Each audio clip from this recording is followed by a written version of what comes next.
When you were at Harvard Law School and you were evaluating applications and you came across a student who didn't have an undergraduate GPA because of this situation, because they were international, how did you go about evaluating their undergraduate transcripts and performance? Yeah, that's a great question. I guess overall, we wanted to understand, can the person be successful academically in the program? Have they been very successful in their program, like a peer who might have gone to a US undergraduate school might be or might need to be to get into Harvard Law?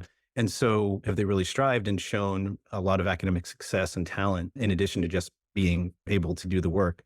So that was one of the standards we used. And some of it was a little bit rough. If we didn't know the school, if we weren't familiar with it, that might be a challenge to understand like how rigorous the school might be. So if someone went to Seoul National University or Peking University or something like that, we would obviously be familiar with the programs. And in some cases, I visited those schools periodically every other year or so. And so we were familiar with the rigor at those schools. So that could be a little bit of a challenge. So we would try to make our best assessment possible about, can they do the work? Have they been really successful compared to their peers in their program? And then that did put a lot of pressure on the LSAT, which, a lot of international students do take the LSAT instead of the GRE. If the LSAT was really advanced and we had the assessment that they could do well academically, then that was usually enough for us to look at all else, sort of how did the essays check out? How did the recommendations, resume?